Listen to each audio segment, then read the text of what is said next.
Welcome back, everybody. We are back with yet another episode of the podcast. Hey yo, what's going on, everybody? Gonna be a short one today, probably about an hour. And I apologize, I'm eating. Typically we don't record. Tis the life of a gym bro. Yeah, guess what I'm eating? Chicken and rice. Chicken and rice. Absolutely. So with mustard.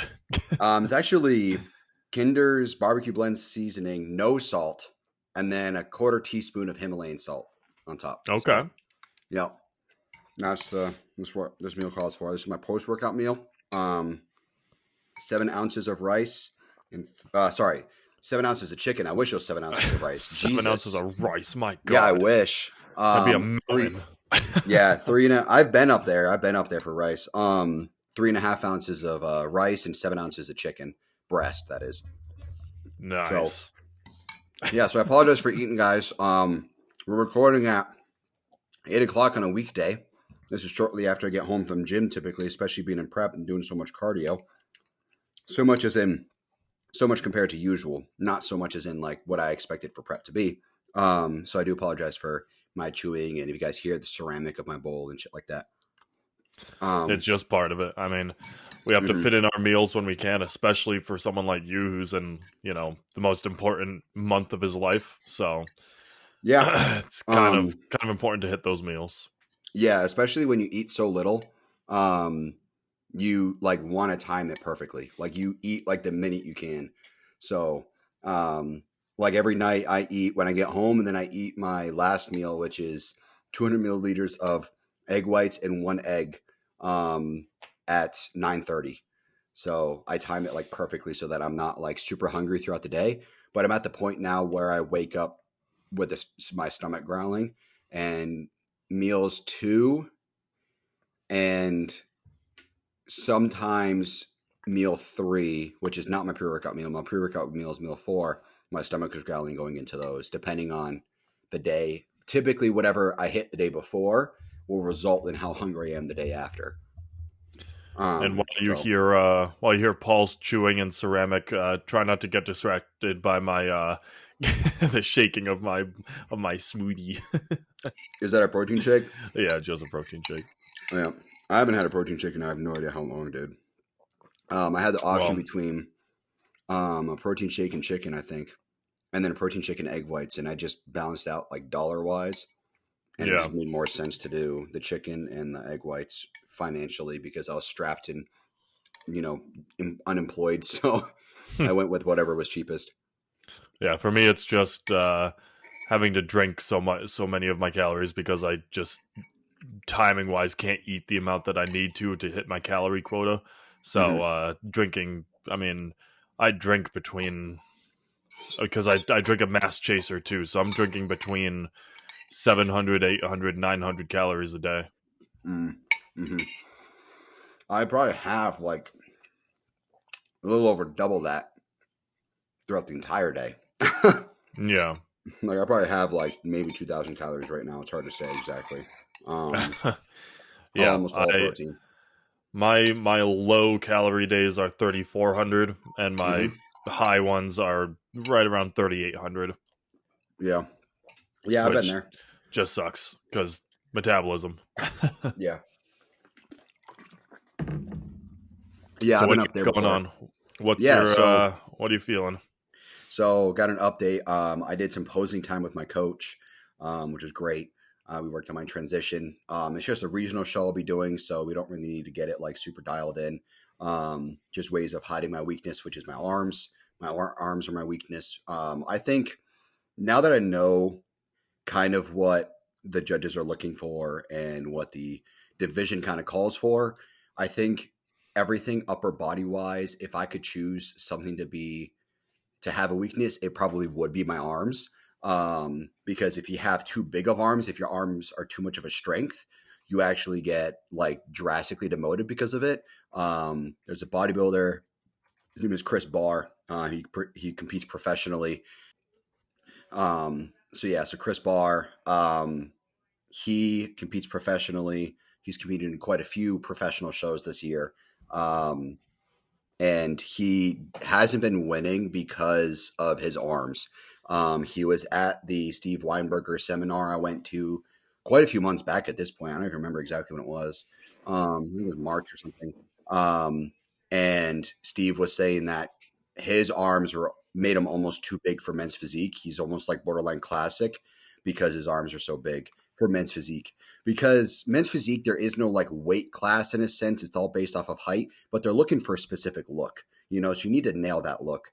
So Yeah. it doesn't really come into play unless you're too big. And that's his problem, is that his arms are too big. So I would rather have for specifically for arms, I'd rather have smaller arms, like arms on the smaller side with strengths elsewhere, than bigger arms and having weaknesses elsewhere. So it is what it is. It's just in the world of bodybuilding, it's okay to have weakness of arms, but in the world of humanity, people like arms. So it's a double. It's like a single edged sword. It's like on one side it's good, on one side it's bad.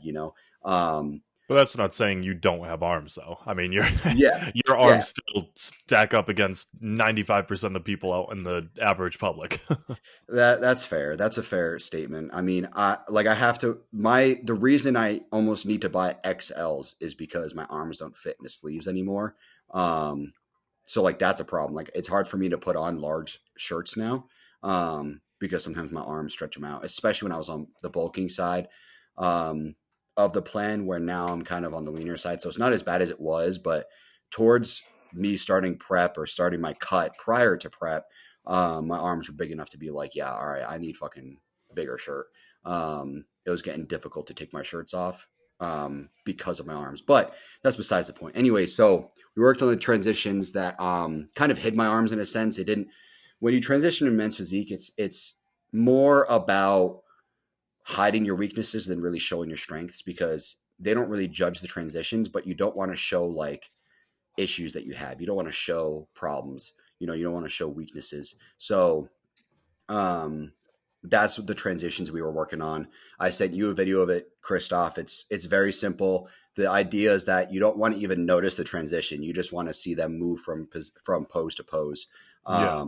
So we got that down. It didn't really take too much time because posing just makes sense to me. So we just kind of I mirrored exactly what he does, because when he poses, I don't even know what you'd call it, a righty or a lefty. When I pose, I put for men's physique with the front pose, I put my right hand on my hip.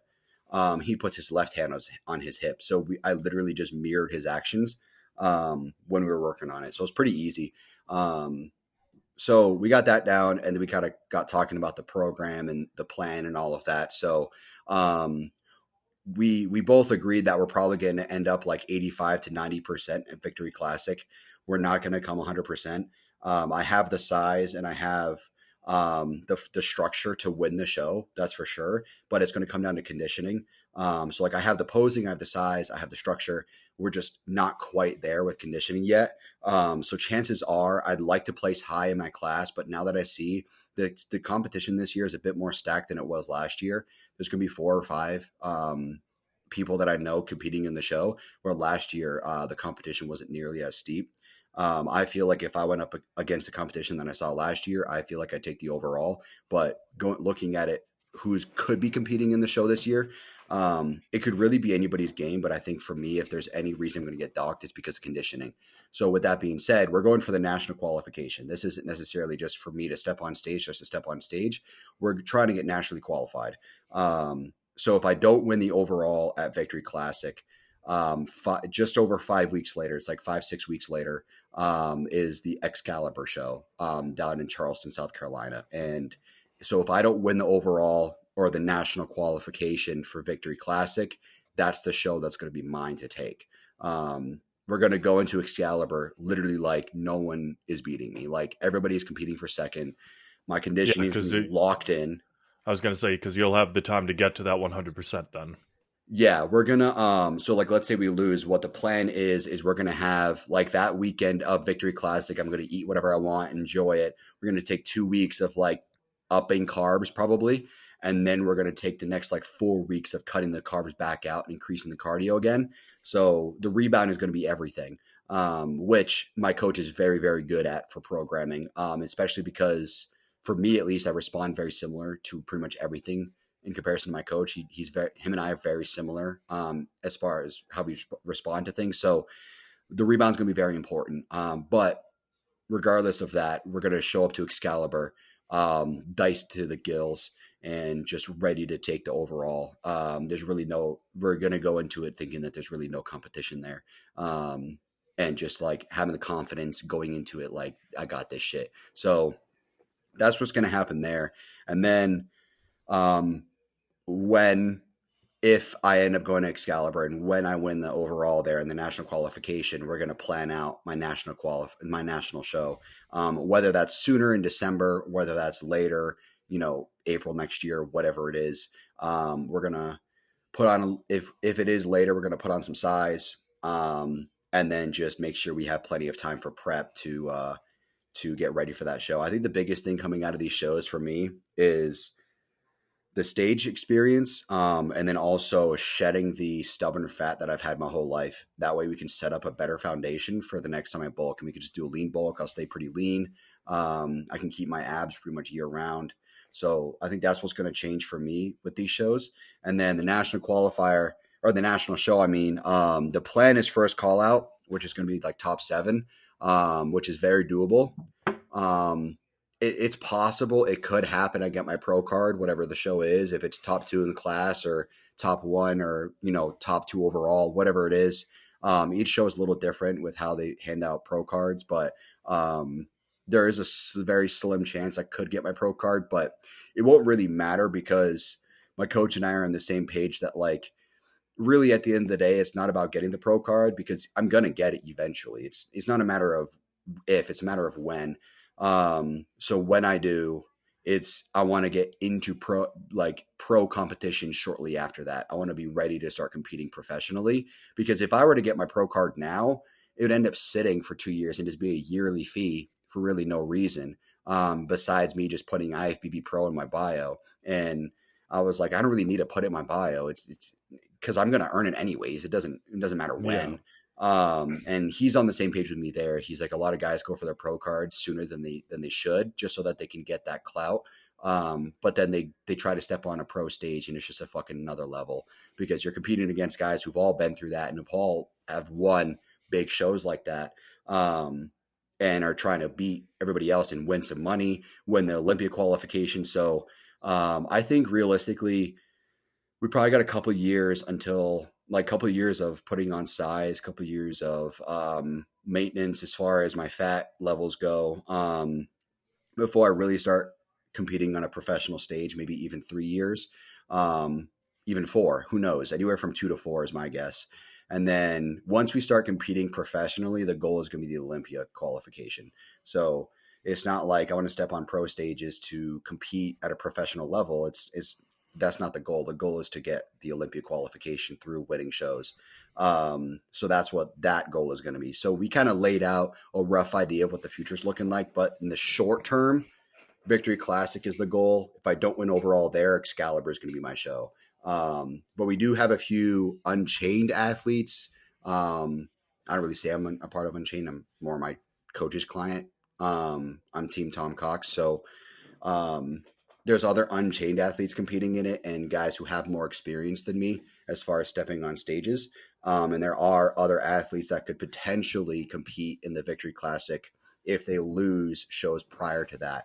There's one athlete that's actually my coach's client that's competing in a show this weekend coming up. And if he loses that, he's going to come to a Victory Classic. But him and I talked about the other athletes that are competing, and we all have our own pros and cons. We all have our strengths and weaknesses. Basically something that he kind of agreed. Well, he kind of said was that, like, as far as what we could tell for who's competing in the show, no one's beating my chest. There's no beating my chest. But when it comes to like other areas, I got a good midsection, but I don't have the width of my back that other guys do, but I got the thickness. So like my traps are going to stick out. My thickness in my back's going to stick out, but I need to try to widen my lats as much as I can in my posing to add to the thickness. Do you want my lats? Yeah, that'd be great.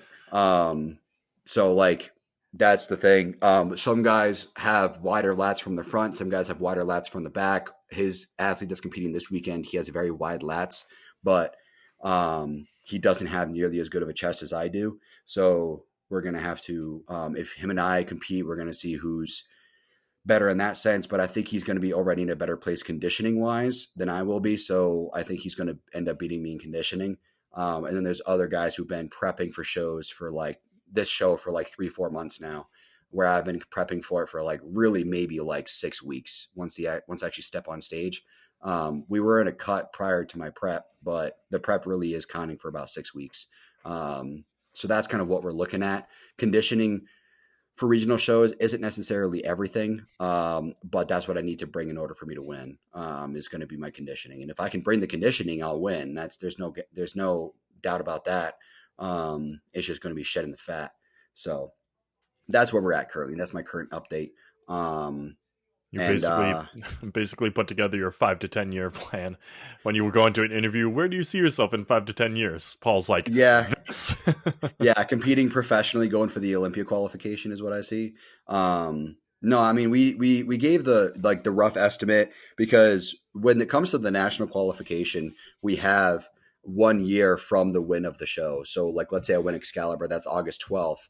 I have until August 12th of next year to get my national show in, right? So if I wait till after that, the national qualification's gone.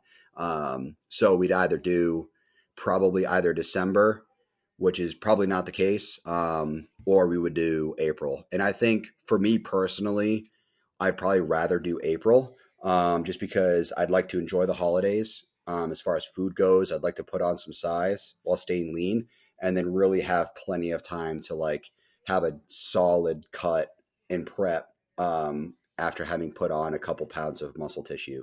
If I did a solid bulk, um, for about 4 months, I could probably put on like anywhere from like 3 to 5 pounds of lean muscle tissue if we really focused on muscle gain.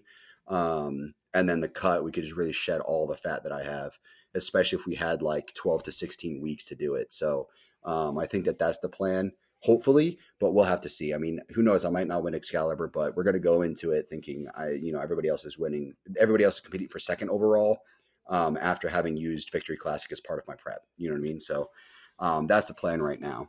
Now So you we'll see how it mentioned goes. that at the national stage, you're hoping for that first call out for that top 7. Are there Yeah. not call outs in the regional show? No, there are call outs. And if I don't get first call out, which typically it's like, it depends on the division. Um, like class D men's physique, there's probably only really like one or two call outs. If that. Most guys who compete regionally are going to be competing in classic or men's open. That's the majority of them. Men's physique is the least amount. So chances are, there might even be just one call out, because I'm also in the taller division too. It's 5'10" and up. So there's not as many competitors in 5'10" and up as the other divisions, believe it or Taller. not. Yeah, I mean, I don't consider it tall, but it's the tallest division or class, I mean, within the division. So most guys are in class C from what I've heard, and that's 5'8" to 5'10". So I'll be competing in a higher height class than most of the guys there. Um, and then I'll be doing true novice, which is going to be 5'8" and up.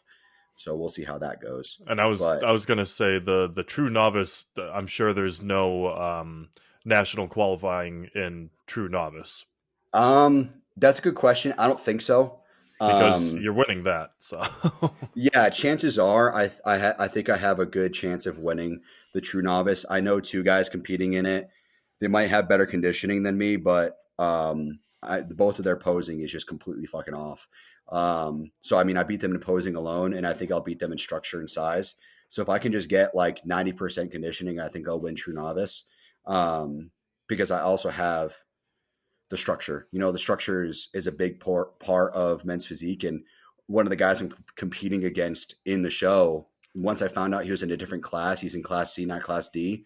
I decided to send him a physique update, and he was like, "Bro, your shoulder to waist ratio is insane."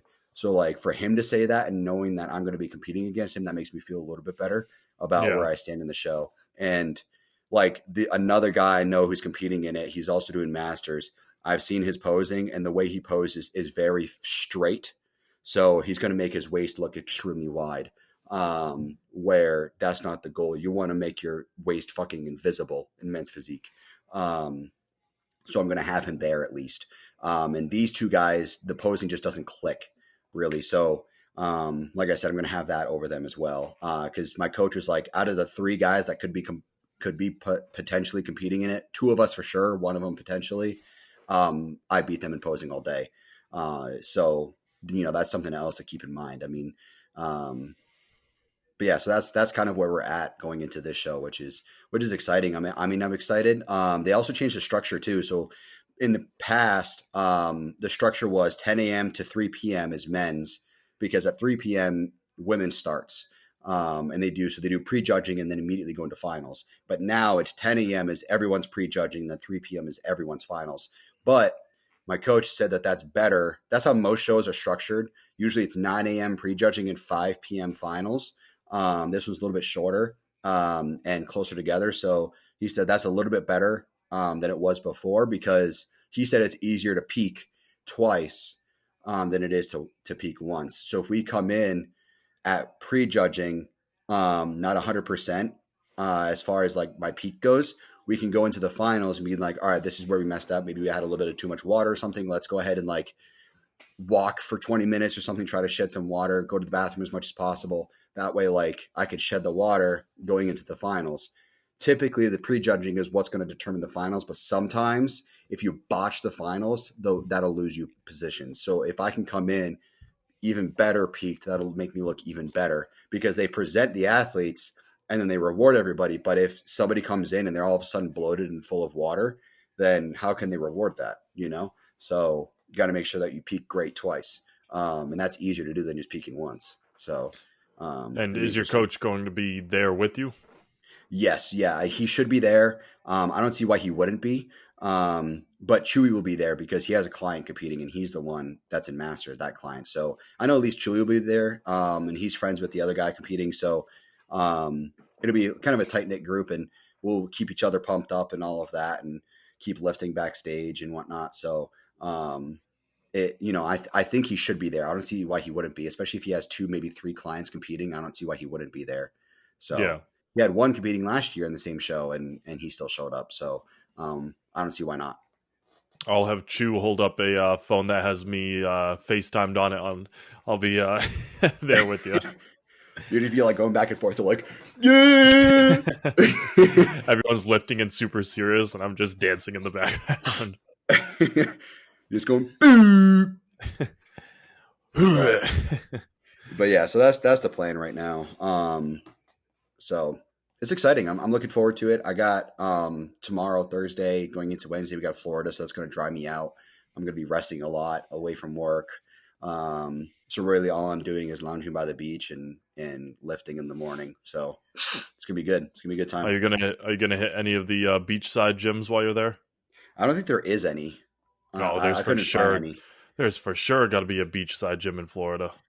Definitely in Florida. I just don't think in Siesta Key, which is where we're going. Oh, okay, I Yeah, got you. yeah. Maybe closer to Tampa, or like Miami for sure. But where we are, we're like an hour south of Tampa, so I don't think that will be anywhere near like a beachside gym. The gym I'm Yeah, going to is 10 minutes away from where we're staying. It's called Gym SRQ. It's just looks like just a general gym. It doesn't look anything special. Just a regular commercial gym. Should have good enough equipment for me to get through the week. Because I'm really only training each thing once besides shoulders. Shoulders I train today, and then shoulders I'll be training after we fly back next Wednesday. So that's the only thing I'm not training. I'm training arms twice, legs, chest, back, and that's it. And then cardio, of course. So that'll be good. yeah, But and you'll have lots of natural cardio too, taking walks just in that whole area. yeah, we'll be walking a lot. And then walking on the beach, as I'm sure you know, is difficult. So, Yeah, and swimming and all of that, and the sun will dry me out. So I'll come back with a completely different look than I did going there. Um, so I took some photos and whatnot today to see how I look now versus when I come back, because I'm also making like more and more progress every single day, even without going to Florida. So like that on top of relaxation, drying out, more exercise, stuff like that. Um, I'll come back looking even better. So I'm excited for that. I'm excited for hell that yeah. transition. So, And you might not even need a an actual tan, or a spray well, tan. I mean, you might I get mean, I the will need regular it. tan. I will need it, but at least I have a good base tan to kind of build off of, rather than just being white as fuck like I am right now. So they're like, if you read their website, it says that like ideally, if you could start tanning beforehand, it's better, but it's not required. Um, Because they so do a tanning booth there, don't they? yeah, so they work with this company called Elite Performance Tanning, and they do spray tans for bodybuilding shows. So they work with them to they're called the Host Tanning Company. So the tanning company has, they said, the Monday evening before the show, which is a week from this Monday coming up. They're gonna send everybody the schedule of when they'll be where, and then that's when you show up and get your tan. I'm not sure if it's gonna be during weigh-in. Weigh-in is the day before. There's really no weigh-in. They just got to make sure I think I meet the height requirements. Weigh-in is more for classic and men's open, where you have to meet a specific weight requirement. But for me, it doesn't really matter. So I just have to show up and show that I'm going to be there, and then hopefully get the tan at the same time. But I have no idea when they're going to be there for the tan. You But I gotta told my make wife. sure, to get the spray tan stuff out of the beard. Yeah, I mean they'll take care of it. They've been doing it for a long time, and that's, they're the main thing for a lot of the NPC and some of the IFBB too. So they know what they're doing, and at least for men's physique, it's also best too because I just wear boxers, so like my boxer briefs. Where like if you're doing classic or men's open, they tell you to wear a sock. That's literally what you're wearing. You're butt ass naked besides a sock covered in your junk, and they spray the rest of it. So I'm like, cool. I get to be Jesus. even more comfortable than the rest of them. Nice. So yeah, they'll take care of the beard and all that. I don't think I'm going to shave my face. I might shave it for Excalibur because Excalibur would be the one that I'll show up with like death face, like just like super skinny face, like just no fat in my face.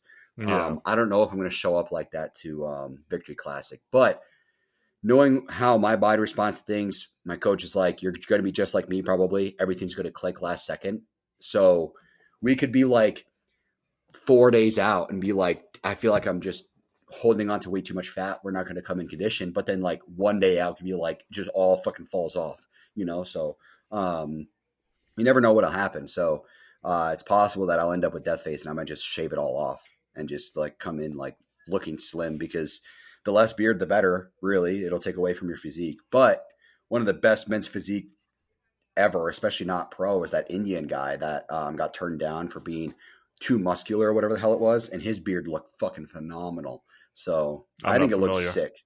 Yeah, there's this Indian guy. This is like last year, I think. He's in an Indian competition, and they gave him a terrible placing because he was too muscular. Like he was lean as fuck. He looked great, symmetrical, like the like picture perfect like men's overall for men's physique. Like he should have destroyed the competition, but they're like, no, you're too big, or like you're too good. Like that's what they were basically saying. They're like, you're too good for us to give you the win. Like it's not fair to those who didn't even come close. It's like, at, well, at we shouldn't that apply point, fucking mercy rule here. Like, yeah, like at that point, do you just get the card on your way out? Like, oh, we can't let you compete, but by the way, here's your pro card or something. well, yeah, I mean, there's a lot of politics when it comes to Indian competitions. So I mean, there's a whole nother conversation there. I mean, there's so many guys compete in bodybuilding in India and just bitch about the competitions because it's just who you know, really, at the end of the day. Yeah, If you know if you know the judges, then they'll give you a better placing.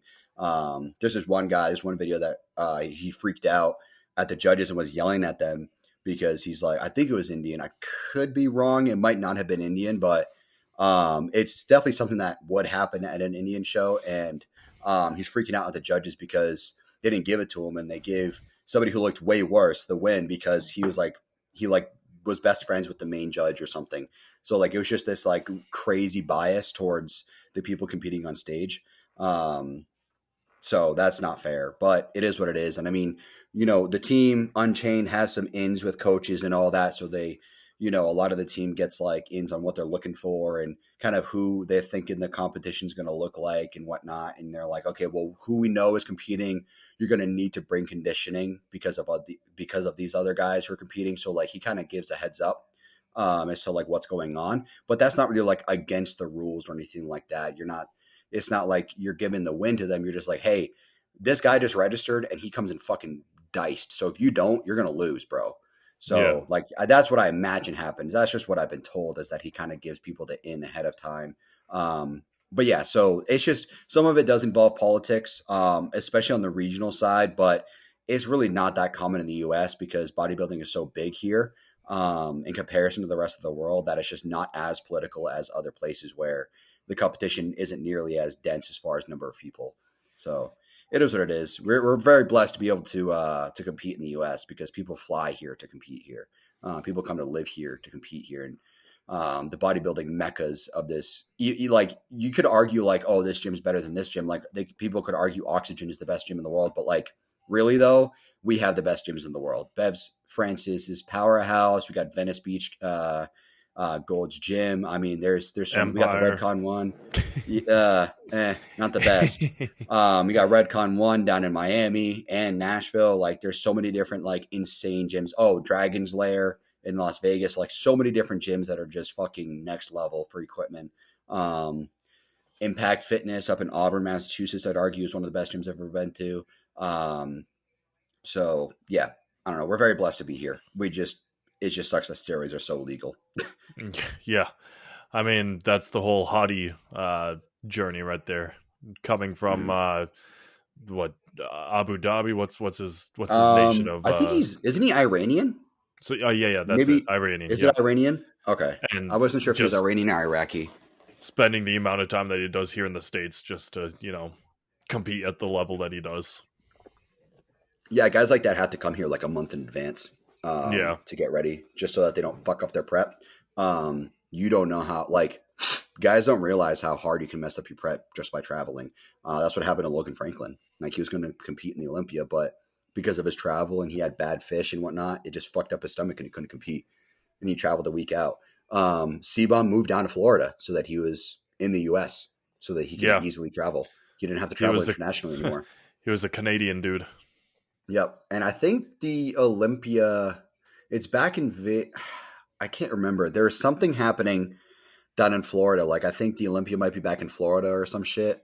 Like, they're hopping back and forth, I think now. I think that's what they're doing. I think that's what I heard was that the Olympia is going to go back and forth between, I think, either Tampa or Miami and Vegas so that they can hit both sides of the country. And have different people spectate the actual event and like go to the expo and whatnot that they actually host all weekend. Yeah, Which is, I think that's kind of cool. I think that's kind of dope. I think I think that's a good idea. It's not like it happens once a year. They don't have to pick it up every weekend and bring it somewhere else. They just show up to a different location and get started. So I think that's cool. I think it's a good idea. I approve. yeah, and I mean, I was also thinking with your update, with your plan to be, qualifying for a national, and then going for your pro card, and then getting the Olympia qualifier. At some point, you're gonna have to compete against your coach.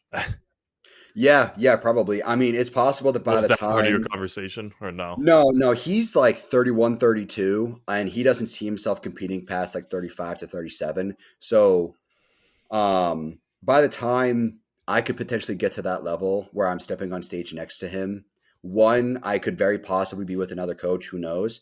And then very possibly he could be done competing as well. I think my coach could definitely, if he works towards it and puts in the time, he could definitely step on stage at the O. As far as like how he'll show up at the O, I have no idea. He's competed professionally and he's held his own, but he has some work to put in to get to the next level. But when he does, we'll see. It's very possible. Like his chest is insane.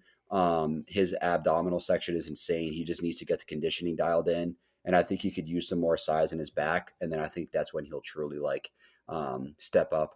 But at that point, I think really like there's some guys that a lot of this happens to a lot of coaches. So there's some guys, and I think my coach might be one of them, where they compete professionally, they compete really well, and even potentially step on the O, no matter what division they're in. But really, the mark that they leave behind is going to be their coaching. There's a lot of guys like that. Carbone,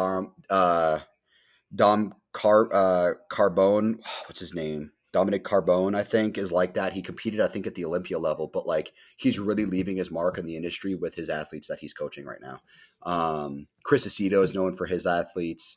Milo Sarkev is known for his athletes. Like these guys are known as judges. Dom is one of them too. My coach's coach, my grand coach, if you will. He competes professionally and has a phenomenal physique for men. I think it's men's open, I think. But I think he's really going to leave his mark in the industry as a coach. And I think he's starting to really shift his focus from him competing to focusing on his clients. And I think he realized that last year. It really hit him. I was talking to my coach about it a while back, and it's like he really realized that, like, if he really wants the best for his clients, he has to put his own interests aside, which is really hard for coaches to accept because they also want to be athletes a lot of the time themselves. So I think that's the reality that not the reality Tom's going to face, but I think that he's going to end up leaving his mark with the athletes that he has because he's he's a very, very good coach. And his biggest thing is he wants to bring guys like me who start from the bottom and he wants to bring us all the way to the top where like he doesn't really find any value in working with a pro and just making them a little bit better or working with someone who's about to be pro and then making them pro. Like it doesn't, they were going to get there anyways, regardless of what coach they were working with. Yeah. He finds more value in being like showing me and being like, this guy started at this level. He had almost like real no muscle. He was kind of skinny fat. Like he had a good foundation as far as lifting goes and training and had some muscle, but like this is where he is now competing professionally. We didn't realize he had this frame until now or whatever. So that's really where he lies and he wants to be able to do, which I respect. So yes, that's I think what's going to end up happening. Who knows if we'll ever step on stage next to each other?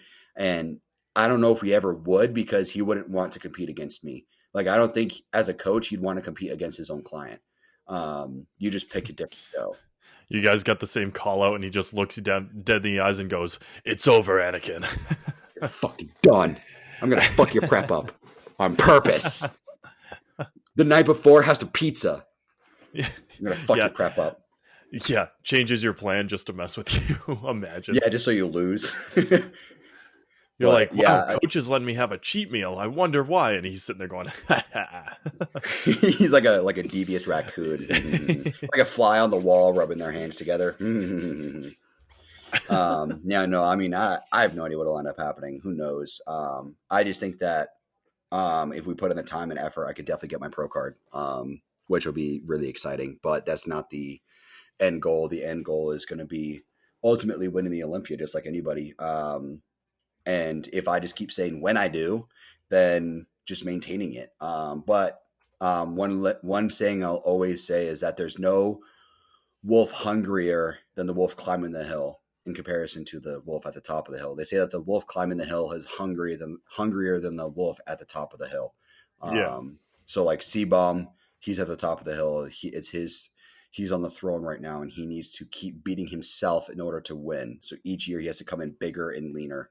Which he's been doing. Better structure. Yeah, he's been doing, especially now with Milos. So this year will tell. So like that's where you're at. It's like, well, all right, I won the biggest show of the year. So what's next? Like there's no bigger show now. Like there's no next level. Like you won. Like that's it. But the goal is to keep going. The goal is to keep winning year after year. And just keep it, improving upon yourself. So, that would be the goal one day, but that'll take some time. And I'm betting no more than 10 to 15 years total bodybuilding. I'm 25 now. I guess between 35 and 40, I'll be done. Chances are most guys can't go past 40. And I also don't want to for my family's sake. At that point, I just want to enjoy training, and living a good lifestyle, maintaining a lot of my muscle, staying lean. I think that's kind of where I want to be. Well, I think if you get because a lot of guys will enjoy the thrill of being in front of a crowd, like regardless of the sport. So I think that even in your retirement, not even going into masters, but just going in and doing an amateur show every now and then, just to get that thrill of going in front of people again. Like even though you haven't conditioned for it or anything like that, just to be up there again, that'd probably be something to do. You know what they do at the top level is they do guest posing. So you still step on stages before shows and all that and just do guest posing. Like at all the big pro shows, there's a lot of guest posers. The biggest guys, Derek Lunsford, Hunter Labrada, Nick Walker, all these guys do guest posing at these shows and they get paid for it. They get paid fucking bank. A lot of these guys like 10, 15, 20 grand just to show up and do a guest pose, but it brings people to the show because they want to see them pose in person. So like something like that is I something I'd be interested in. But I think at the end of the day, what I really want to do at some point is I want to be a posing coach. Like, because posing is truly what I love. I love to train, and I'd be a trainer as well, but I'd be very, very specific on who I train. Um, but with posing, I think that posing is really where I want to get into. And like, posing coaches would charge per half hour or per hour or whatever it is, and that's where I'd want to get into, and hopefully get into classic physique one day. I'd love to if I could. I don't know if I'd ever have the size for it. Who knows? But I also want to learn how to classic physique pose and get so good at it I could be a coach at that rate too, and help guys pose classic and men's open because they're the same poses. So that would be great too. I love it. I love the art of it, men's physique and men's open / classic, in their own rights. So I'd love to be able to be a posing coach one day. That'd be Well, great. you've got me as a client for classic. Yeah, yeah. I just can't do a lat spread. I kind of know what I'm doing with the other poses, but lat spread, I just can't do that shit. I don't know. It don't make sense to me. But Well, I got that covered. yeah, yeah. You keep working on that. Next time I'm up there, we'll do some side chest and rear delt and all that. So, Yeah. um, but you're saying that you bought some like bulking supplement or some shit, right? Well, I was gonna say, speaking of my side of show things, Yeah, obviously I don't have the size to go up on a comp right now, but I set a tentative goal. I say tentative because obviously things change, and I'm doing it solo without a coach right now. But tentatively, next summer I want to be on stage somewhere, just to even if I'm not fully there, just to have the experience and get into it. Because I'm not looking at yeah, it from the pro side of things like you are. I'm looking at it to I love training. I love, believe it or not, I love dieting. Like that's my specialty yeah, is running my diet and crushing that. So I enjoy both those things, and both those things lead towards bodybuilding. So I might as well just hop on stage. But obviously, I need a lot more size, and bulking has always been my troublesome area because my metabolism is crazy, and I'm 6'4", so it's already hard to put on size being as tall as I am. yeah, So I that's why I originally picked up the coach to see if we could get my diet and my training to a point where anabolics would be, part of it because that helps in the bulking side of things. hmm But, the coach and I decided, and it was a really, productive 3-4 months that we worked together where we decided that, it just wasn't meant to be right now, at least in terms of anabolics, because I just couldn't, with my schedule, set everything up and prep everything out in time and eat my meals when I'm supposed to, and hit consistent lifts when I'm supposed to. I was finally training to the intensity that I was supposed to, but overall it just didn't click into place for anabolics. And I'm always looking for alternatives to find for assisting in my bulking ways. And what a lot of that is like drinking calories and making sure that I can get to my actual caloric total, which is high. But again, 6'4" and fast metabolism, I need to be hitting north of 3,500 on a I day. like. I really though. I think. What's your weight right now? I haven't done a weigh in a few 2 weeks or so, but 201 was my last. Okay, I think realistically, if you want to actually put on like a good amount of weight, keep your cardio pretty low, like 10 to 15 minutes a few times a Yeah, that's week. all I do. And then I would say like honestly approach like 5,000 calories probably.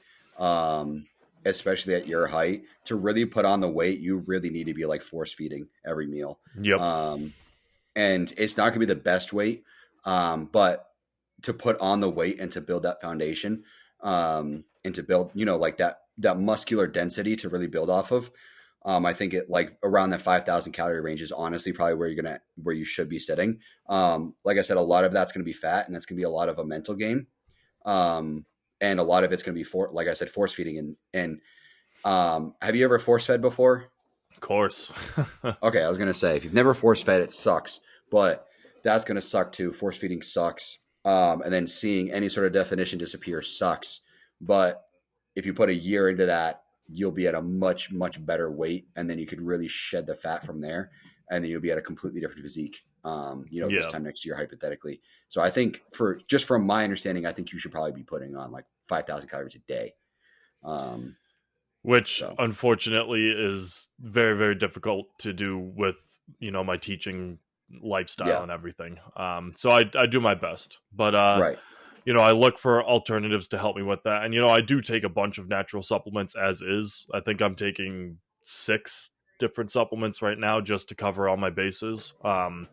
And throughout the process of looking up different things that I can continue to take or add to my rotation, I came across this company called Crazy Bulk, Hmm. and they're Let me look it up again. they're they're very misleading right off the bat, because if you look up Crazy Bulk, the first thing that it says is buy legal steroids here, Yeah, and that's it is bullshit. not a steroid that you are buying. So right away because it's a steroid alternative supplement. And to get even more like uber specific, it's a what ecti steroid. It's not even a full ecti steroid, because that's from bugs and whatnot, but it's Yeah, like borderline. testosterone. Yeah, exactly. And so right away it's very misleading, but obviously, I don't buy anything or take anything without doing my own due diligence, and I know what I'm looking at and know what I'm talking about. So after taking a look at it, it's actually, from what I can see, a pretty decent setup. But essentially what it is that it's this company that it's based out of the UK, but just because it's international doesn't mean that it's, selling me things I can't buy here in the States. Everything that, in terms of ingredients, is stuff that I can buy if I went into the shelves at Walmart, or like going to like a, actual supplement store. But essentially, this Crazy Bulk company is a steroid supplement alternative company. Hmm. And they're, like I said, very misleading because they say legal steroids here, and then they are even more misleading with all of the names of their products, because like They're so dumb. it is. I bought a bulking stack, so let me just open that up, and just it's so silly what they've named for it. They've So D-Bal, did you? So Testomax, you bought the the bulking stack. The correct. okay, it's 4 of them. Yeah, correct. Those I'll be taking debow. 13. Yeah. Yeah, so to touch on that, these their products are named like, you know, off of different actual anabolic drugs, because like their whole goal is to make a natural supplement alternative to anabolic steroids, because obviously with anabolic steroids you have your side effects that you run into. And their whole thing is to try and mimic it as close as possible, using all natural supplements. And so they've got D-Bal, instead of Tren, it's Trenorol. What else do we have? Androl instead of Androl. They have a Decaduro, and so, oh, what's the Winstrol one? Winsol instead of instead of Yeah, Winstrol. Winsole. So again, misleading in that aspect as well. So taking a look and actually doing research into it was a big part of it. And I don't actually start this until Friday, or well, it comes in on Friday, so I'll probably start Saturday. But Yeah. the the goal, or not the goal, the process with this is that it's all pill form, and because of its natural supplement nature, not anything that would come with actual anabolic, there's not as much risk for your liver, because when you take a lot of oral ingested things, or like take a lot of pill forms of whatever specific anabolic, you run into that risk of what it's doing to your liver. So this has the added bonus of not having to worry about that, because with the bulk stack that I'm looking at, it's 4 different products, and I'm taking 13 pills a day. And yeah, so it's 4 in the morning, 6 before a workout, and 3 after a workout. Okay. And so it's and essentially you start the day with the Testo Max, because that's their natural supplement for increasing testosterone, which there are natural ways of increasing testosterone, and I don't shy away from that at all. It's just having to weed through. There's so many fake reviews from this site too. You have to go deep into the web to find real reviews. What, they're But like testimonials or whatever? Well, The for this site, because obviously a site like this needs to build, whether it's a real credibility. fan base or not, they need to Yeah. build sites that will help support it. So there's a lot of sites that talk about it, but you have to go and find like reputable sources that have talked about other things. Like there's something India is a guy who some bodybuilder who just reviews a lot of different products, and so his review is something that I can go off of. But essentially, you start the day with the Testo Max because that's their idea is that you start your day boosting yourself with this testosterone booster, essentially, and then you. I gotta take a look at it again, but essentially, you take the let's see, the Deca and the D ball as your pre workout. Oh no, the Trenorol and Deca for your workout, and then D ball after your workout. And here I am, you saying the anabolic names because it's so close. Yeah, it's But yeah. for anybody who wants to know what I'm talking about, just look at the site and you'll know why I'm making the mistake that I am. But essentially, I take those 13 throughout the course of the day, and they're ambitious their ambitious goals on their site is 25 pounds of lean muscle within 8 weeks, but obviously I'm a realist and I understand that is either absurd genetics or like some dude, because obviously everyone responds to supplements differently, and just one dude cracked the code and had it light up his world. What I'm hoping for this is between 7 to 8 pounds of lean muscle in an 8 week program, just to see a little bit of an, I mean, that's a lot of increase for me. Because I also do my bulk in a very, very lean fashion. So I'm not adding a ton of just fat size. A lot of what I'm adding is lean size. So I'm hoping that this kind of helps supplement that in a very lean sense. But Hmm. I bring it up because it's very, very misleading. And, you know, if you don't do your due diligence, there's a lot of companies that are very, very similar to this. Not like this, but there's companies that are going to be super misleading in how they word things, and you just have to do your due diligence with everything. And obviously, I don't even know if this stuff works. I see the reviews online, but I'm going to give the firsthand experience myself. So Saturday morning, I'm going to take a weigh in and do in the morning physique picks, and then 8 weeks from then, I'll do an update from there and just see what it looks like on the second half and see how the supplements actually interact with my body and how it changes my physique. But I'm optimistic. I have to be optimistic for someone who struggles so much bulking. But yeah, this company is very, very misleading. So you need to be able to understand what you are looking at.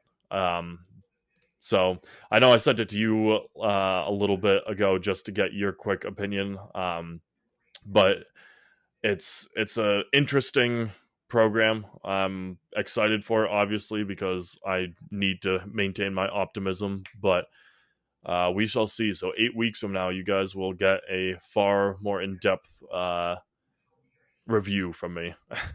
Yeah, I think when it comes to like what you're going to be doing, I think going into it with a gigantic bucket of salt Yeah, um, absolutely. I mean, that's is like when like, I read the 25 pounds in 8 weeks. Like that's not like that's what I mean. Like that has to be a one of there, I like mean, one dude one, who might have done that. that's not muscle. Most of that is probably water. A lot Yep. of it is fat. Maybe if it's 8 weeks, he maybe put on like 2 pounds of muscle. Yeah. Realistically, like, and that's with like newbie gains. Like, I'm assuming newbie gains. So I mean, something like this is like you said, it's very misleading. So it's good to keep saying that because these like names really do mislead into thinking you're taking Yeah. this or I just that. Like, I it's just bought so D fucking ball close. for I just bought D ball It for $60, bro.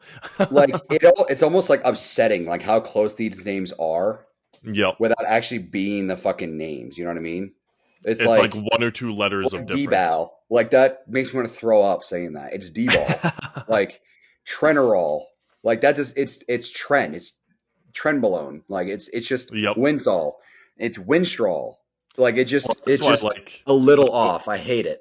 Well, that's why, like, when I was describing it just now, I was already saying the anabolics because that's just Yeah, what we're used to in this industry. yeah. I mean, there's other brands I know that a lot of people have tried and really liked. I know someone who tried. I think it was Steel. I think they tried the Ultimate Mass Stack from Steel, and he really liked his results from that. Um, Obviously, it's not like steroids, and it's not like you can stop eating and shit like that. But it's also like some of these supplements you need to be careful of because especially if they say like if any of them say it's for like research purposes or something, you're technically buying a SARM. Well, so Um, they actually have a SARM product line. oh yeah, they do have SARMs. Yeah, these Um, are for that research purposes. And you're Yep. also fucking overpaying for this bullshit. This is way overpriced. Well, that when you buy it in like multiple month, they chop it in half, and they also Well, I have not paid more than 30. Well, I get 30% off on everything because of how they set up their reward system. So take whatever you're looking at and subtract it by 30%. Always. I'm I yeah, it, the way they set up their point system, I am never paying more than 70% on a product. okay. Um, yeah, I mean, looking at their like SARMs quotation, they're not really even like actual SARMs. Yeah, well, yeah, it's their alternative to it. Yeah, OSTA 2866, like that's not really a SARM. What even is the ingredients? Yeah, it's magnesium. Yeah, those are all legal supplements. You can just Yep. get over the counter. There's fucking cinnamon in there. Like it's not Ostrin. It's not actual Yeah. Ostrin. The one thing Um, that this is doing though is it makes it very very easy for my sake because it's all of this. I mean, I'm taking a lot of the supplements that are inside of these things anyways. mhm. But what it does is it compiles it into just one take. Like, yeah, I'm taking 13 pills throughout a day, but um, what I'm actually like that is saving me the amount of different supplements that I'm would be taking instead. Yeah, I think if there's a brand that you want to try that's on the natural side, and isn't like actual steroids or anything like that. Blackstone Labs is like bordering like that edge. They even recommend like PCT after a lot of their supplements.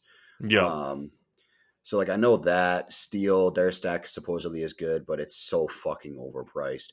But also like they're based off of DHEAs, so like they say you should also do a PCT after that. I don't know what the fuck PCT should do, what you should do for PCT after that. Um, but let me see.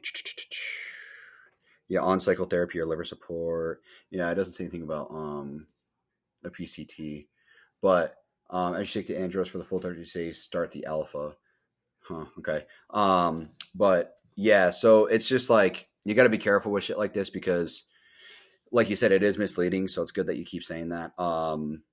And really, at the end of the day, most of your results are going to be coming from food and training. Yep. I think my biggest problem with a company like Crazy Bulk, there's other companies out there that sell similar stuff, is one, how close the names are to steroids. It's very misleading. You think you're buying actual steroids, which you shouldn't buy Exactly. steroids. Whenever we talk about it, don't buy it, guys, Yeah. unless like like with proper guidance and knowing the risks possibly, but coming from us, don't buy it. But like this shit's like so close to the name, it's almost misleading. I think my biggest problem with Crazy Bulk as a company itself is that they have a supposed man boob supplement, which is supposed to help with. They don't say it. But it's Let me, they're referring to gyno. yeah, let me see if they even say it. They don't say gyno anywhere in the page. They say Yeah. it's hormone imbalance and it's fat tissue building up, which yes, that is all correct. But to say that like this natural supplement could help with reducing gyno is very like very dangerous because Yeah. gyno is an actual problem that almost always needs um, surgery to fix if you're doing it naturally. There are ways to maintain like calm it down because it can get inflamed. I've had that problem. It was prolactin that was the issue. So like you can have it inflamed, it's painful, it can grow in size. So there are ways to maintain it and keep it under control for the most part. But to really actually lose it, you have to get surgery because it's a gland that builds up. And when you build up the gland, it'll never go away. Like filling up a balloon that you can never pop. You know, it's just once you put water in there, it's staying in there. There's no fixing it. It can deflate a little bit, like it can calm down and kind of shrink in size. That's what happened with me with my prolactin. It really calmed down and just for the most part went away, but it's still there. So it's a gland you can get surgically removed and they remove the whole thing. That way you never get gyno again. So a lot of guys who bodybuild just bite the bullet, get the surgery. It costs a couple grand, but they get the surgery and just move on and never have to worry about gyno ever again.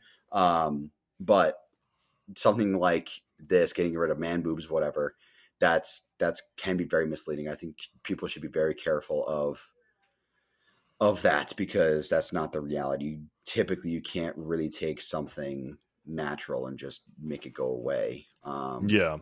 And that's why obviously like I'm the informed consumer and I know a lot about what I'm talking about. Like that's why I don't have any worries about this, but like the part of why I bring it up in this is that if you are considering it and you aren't informed, you shouldn't be getting it. Like Yeah. part of the reason why I'm able to try the supplements that I do is because of my information that I have. Like the Hmm. fact that I know more or less what I'm looking at and what I'm talking about is like the only reason why I'm able to try this. Like if I would not Yeah. recommend this to someone who's just getting into the gym who's trying to get gains because there's no purpose. There's no purpose for Yeah. that. Yeah. You gotta be careful with this stuff. And I think the reality is I think you should, I mean, you're gonna find out how it works and if it works or whatever. I think for the most part, you need to like you got to evaluate kind of where you're at. And I think if you want to be natural, then stay natural and just take natural supplements you can buy at like a GNC or vitamin shop. And if you don't want to be natural or want to border it, you might as well just not even be natural because you're going to end up spending tons of money for marginal differences, probably at best, when you could have made just as much progress off proper food, nutrition, partitioning of carbohydrates, and just proper training and time. Really, when it comes to natural training, it's going to come down to time over Yeah. everything. You can get to a lot of what guys consider enhanced looks if you have the genetics for it, but it's just going to come down to the time that you have to put in. And a lot of people don't want to do that. But if you do want to go the SARM route, don't even bother with SARMs. We have really the only one I'll ever root for is Carterin. Carterin's phenomenal. I love Carterin. It's great, gives you energy, controls your lipid profile. It's the only SARM I'll say that is really good. It doesn't affect your hormone profile at all. It just helps with your lipids really, and your energy overall. But besides that, you shouldn't really touch SARMs at all, just because we don't know the side effects yet. They Yeah. haven't been around long It's enough. too new. Yeah, it's short term wise. We already know that there's been issues with testosterone. I've tried Ostrin and it shut down my fucking testosterone. I didn't realize it at the time, but like my sex drive was gone and I was making marginal differences in the gym, maybe. So it's just, we know that short term wise. Long term, we have no idea what SARMs are doing to us. And Yeah. even then, like, we don't even know if what we're getting is pure either. Like, we don't even know if we're actually getting Ostrin, or if we're getting LGD or whatever it is. So, SARMs you just skip over unless you can buy Carterin from a local supplement store, which I can. It's pretty easy. But then when you get into anabolics, it's like you're saving. Granted, you're not natural anymore, and most guys who try steroids don't even look like they take steroids. That's the reality. Yep. I almost guarantee you if you go to especially a popular gym, I guarantee you there's at least a few guys in the gym at any given time that take steroids and don't look like it. Um, that's just a reality. Most guys don't respond very well to steroids. Um, so that is a risk you have to be willing to take. You don't even know how you're going to respond to things. You could be taking something and not respond well. All of a sudden, you're not natural anymore for really no gain. So if you do go that route, also keep in mind, well, obviously the risks and the benefits and know with proper guidance what you're taking, but also going into it, know that less is more. And then also, a common misconception is that Steroids are expensive, and that's not the reality. Steroids are extremely cheap for what you're getting. If you go to the right source, they are on the more expensive side, depending on the supplement. But if what you got for price wise, you could have gotten like a 16-week stack of steroids that would have actually put on a serious amount of muscle with the proper food and training and Yeah. guidance. Granted, you shouldn't do that. I don't recommend it. Do not do it. I'm just saying that amount of money would have bought you like a solid ass, at least 8 weeks of a cycle. Solid ass first cycle, minimum. And that's like, we're talking multiple compounds. If you're just taking one compound like test, you could have gotten, with that amount of money, I could have probably gotten, well, realistically, probably like at least a 16-week cycle of like 500 milligrams at least. Yeah. And you'd have some left over on top of that. So like, that's the reality of these natural supplements. They're very expensive and they make marginal differences. But like you said, you're going to be a guinea pig and we'll see what happens. Yeah. So in 8 weeks will tell. 8 weeks, we'll find out. Yep. Yeah. So we'll find out and you'll let us know. Make sure you do like weigh-ins or something to see if there's even really a difference, and try not to change too much either of your food and stuff like that. That's why I've locked in my diet. I eat genuinely right now the exact same thing every day except for Saturdays when I do my Five Guys. Yep. I'm jealous. I've fucking skill for some Five Guys. Every single meal is down to the T, the amount that I'm eating, what I'm putting on it, like everything is locked in. There's no deviance whatsoever. Good. Yeah, keep it that way and we can see what the actual results are. Consistency is everything. So for sure. Cool. Well, I'm looking forward to it. I want to see what happens. I'm curious. Hell yeah, brother. But yeah, so we're probably gonna call it. I gotta get to bed. I gotta be up at 5. So I'll let you guys go. Appreciate you guys listening. Definitely. Hell yeah, everybody. We will be catching you guys next week. All right. See you guys. Peace.